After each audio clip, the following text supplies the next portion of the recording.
Okay, so we have this concept that remote workforces are going to be the actual workforces of the future. Why do we need an office? Why do we need offices in the first place? Maybe it's a place where the boss can make sure work is taking place. It gives people a place where they focus a little bit better, where they have office supplies, where they have coworkers that they can, discuss with and lean on. And what would be lost? What would be lost if those coworkers stayed at home? Or if they went to the swimming pool and did their work on their laptop from the pool, or if they went on a vacation somewhere, or they just stayed at home. What would be lost from the traditional work environment if that happened? Well, probably that face-to-face, that communicability. However, I would say that, for instance, Telegram groups, if everyone has Telegram on their phone and they're tied into a group, it's actually even more integrated than we had, let's say, 20 years ago. It's a more integrated workforce than ever before. People can ask each other questions, drop of a hat, without having to get up and ask their employee on the third floor. Go into the elevator, go down, ask a question, and come back up. Maybe before you could pick up a phone. Now you pick up text, you could set it down, you don't have to wait. It's just, I documented my question, it'll be answered within the next 30 minutes, I can go back to my work. It's like lightning. It's like immediacy. It's as you think it. And additionally, we could talk about what it means to manage a workforce. We could talk about, if you're a company, what it means to have a large group of people that answer to you remotely. But I think for now, we want to talk about what it means for the individual. If you're an individual and you want to become a freelancer in some specific skill, for instance, writing business plans, or doing some coding, or writing jingles for commercials, you can sign up for platforms, and you will have an account. You'll have payment processing, so that anybody can go to your listing on that platform and buy it. Anybody. So even if you're not saying, I want to be exclusively tied to this platform, even if you're actually saying, I just want to be a freelancer, it's still okay to use these platforms as your primary home, let's say, the home of your business, because these platforms have payment processing built right into them, and they have customer arbitration built right into them.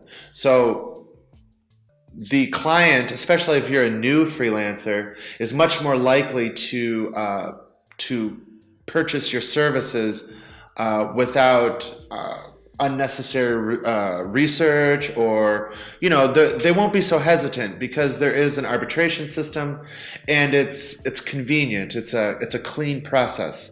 There's a clean experience when they purchase your service as a unit of service through a platform. So there's two platforms that I want to focus on. The first one is Upwork. And Upwork is a little bit more serious, whereas the second one is Fiverr. Fiverr, and then another R. So Fiverr.com, Fiverr.com. And I'm not sure, as companies, they would agree with this next statement, but I would say that Upwork is a little bit more serious. They're for people who say, I have an hourly rate. Let's negotiate how many hours this task will take. It's not a united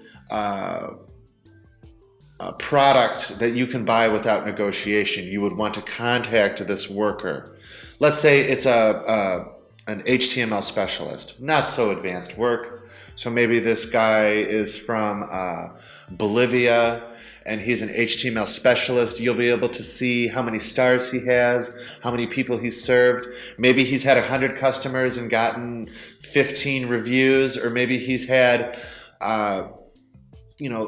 3,000 jobs and he's got 4.7 stars after 1,300 reviews. And you can go in and read his work. You can see what he charges. You can be sure that as his ratings have increased, he's increased his price to go with it. So in the beginning, he would have started cheaply. I have no reputation. I have no reviews. So maybe my services are $15 an hour. After I have 100, maybe I'll go up to 20. After I have 500, maybe I'll go up to 30. And then once you have 1,000 and you have a record that's been consistent, maybe you feel that the truly appropriate price for your services is, let's say, $125 an hour. You're very good and you have a track record to prove it. Now, if you want to sign up for Fiverr, Fiverr is a little bit more packaged services in terms of selling it like a product. So you'll say that, for instance, I will write your business plan and there will be this, and this, and it's this much money. And then there's upsell features. In other words, I can add an extra page, or I can add a few extra references to the bottom, or I can add a more in-depth description to certain sections of your business plan. Or maybe they do resumes. Maybe you meet somebody who does resumes. So you'll buy their service, your basic resume package. Maybe they have a gold package too. But it's all very product oriented, that even though you're receiving a service, it's structured like you're taking a product off the shelf. And you know exactly what you're going to get. There'll be some follow-up in terms of delivering that service. Like if they're going to write a resume for you, they're going to need you to submit all the information. And if they're really worth their salt, they're going to ask for a phone interview as well. So you're going to call them on the phone. Hello, nice to talk with you. Okay, let's go through this checklist of information. And so Fiverr is a little bit more one-time only kind of jobs. Upwork is a little bit more ongoing. If you wanted to build a truly remote workforce in the most convenient way possible, and know that you're getting recruits who are calibrated towards this lifestyle already because they've already signed up for Upwork.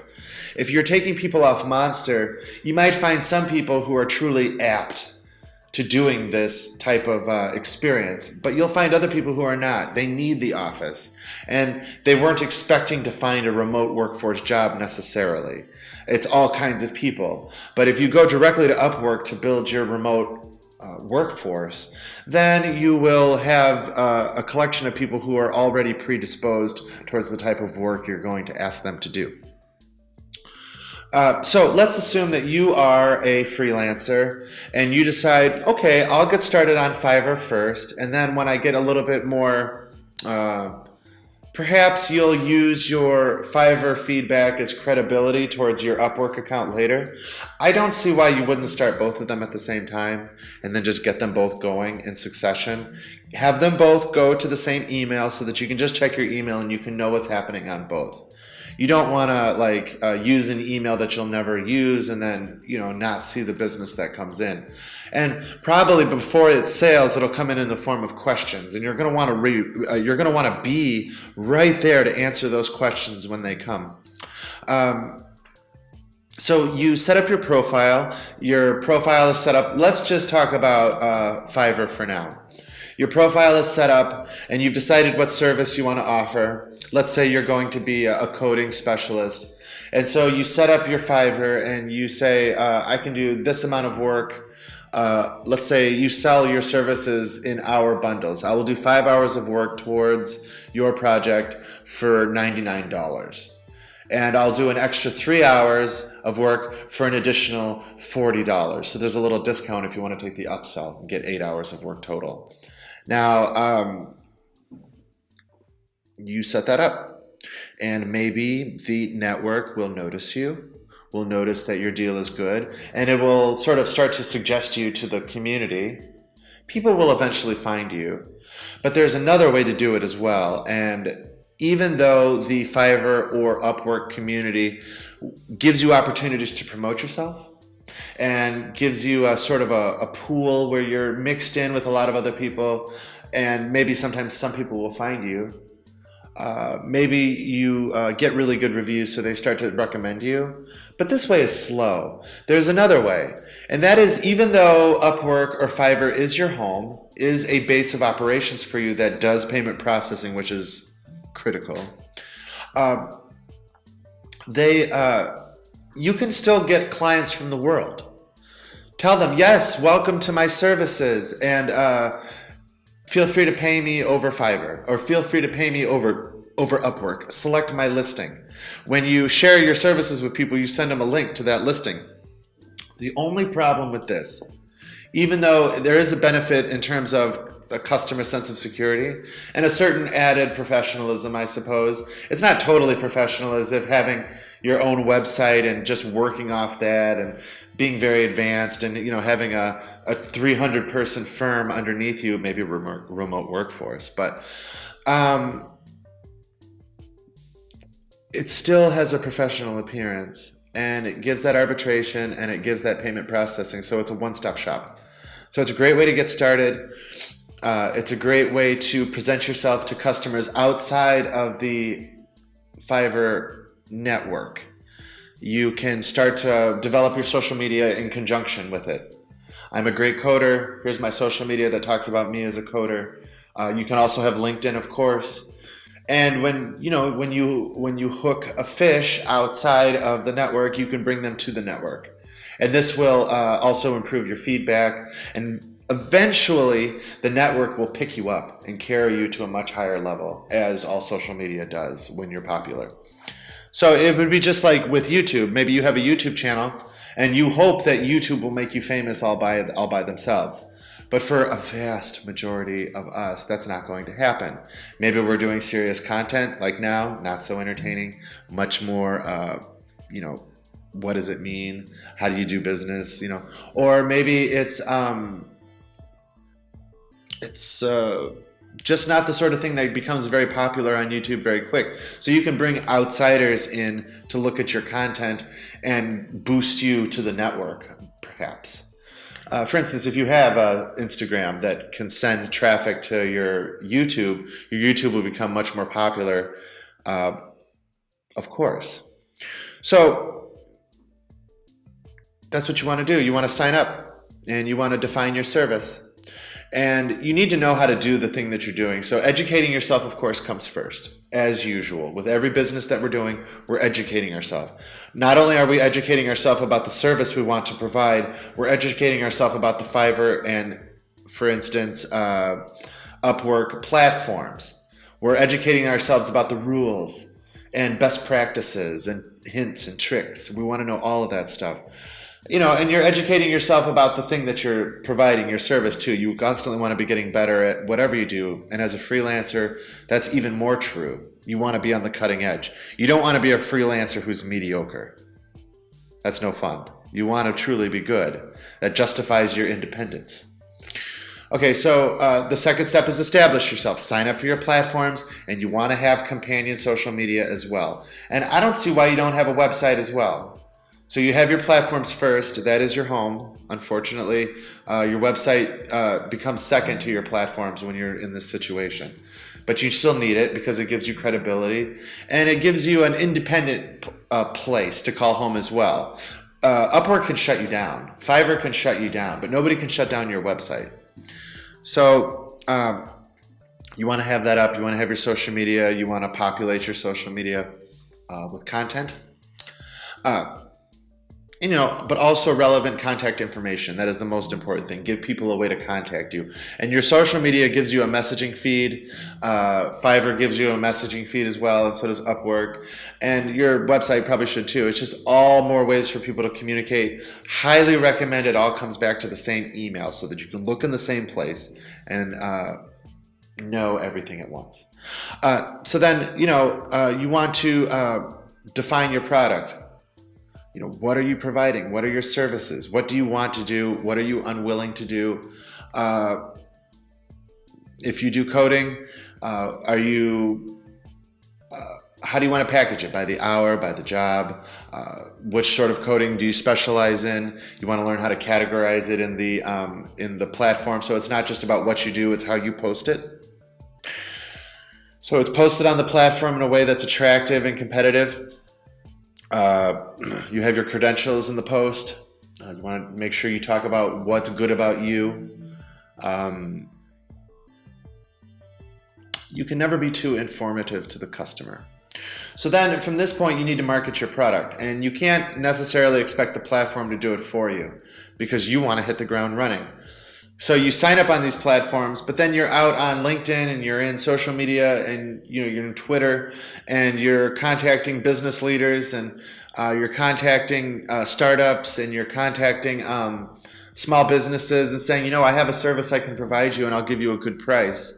Maybe I'll take a commission. Maybe I'll take half now. There's all sorts of attractive ways. I had a guy on a plane one time from Spain. I sat next to him. I never got his contact information again, but it's one of those conversations that you will always remember. And he was a little bit older than me. And what he did was he decided where he wanted to travel. And then he would go on LinkedIn and just contact CEOs in the place where he wanted to be.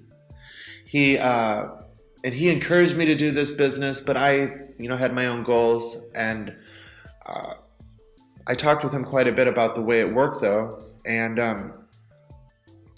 he said, I contact a CEO, I tell them what I do specifically, and I invite them to eat with me. So we meet for a lunch. And I tell them all about what I can do. When they arrive at the lunch, they already know what it is. And so this allows him to live in any country he wants. He lived in Mongolia for a couple of years, serving Mongolian business leaders on social media. And now he lived in Czech Republic. And he just was free because he had developed a system and developed a skill that he could freelance to the public. And so you don't necessarily need these platforms. You could go right on LinkedIn and start with it. So it actually should be both together. You can lead people from LinkedIn to your Upwork platform. It's acceptable to the business community. The business startup community is very familiar with Upwork. So it's a trusted name. So when you're involved with them, people can take a little bit more of a sigh of relief. Okay, I can deal with Upwork. They have arbitration. No problem. Let's put some money towards this person and see if they deliver on their promises. And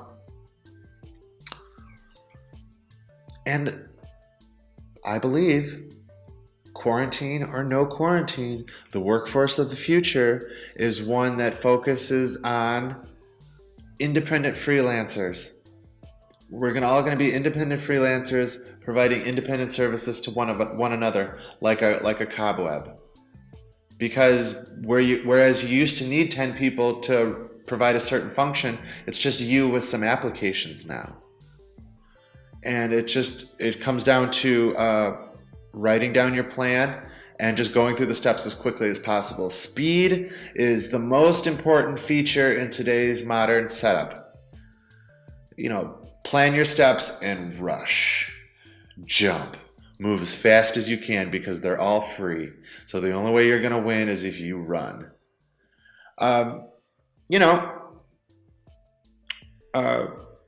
Finally, you deliver your product so people pay for it. You make sure you do a good job, obviously. You have educate yourself, establish yourself, define your product, market your product, like we've talked about. You have in-system and out-of-system. But now it's deliver your product. Somebody purchased from you. If it's on Fiverr, they purchased with, let's say, they bought your basic package. They didn't upsell, they just wanted the basic. And you promised in your listing it'll be ready in 48 hours. It needs to be ready.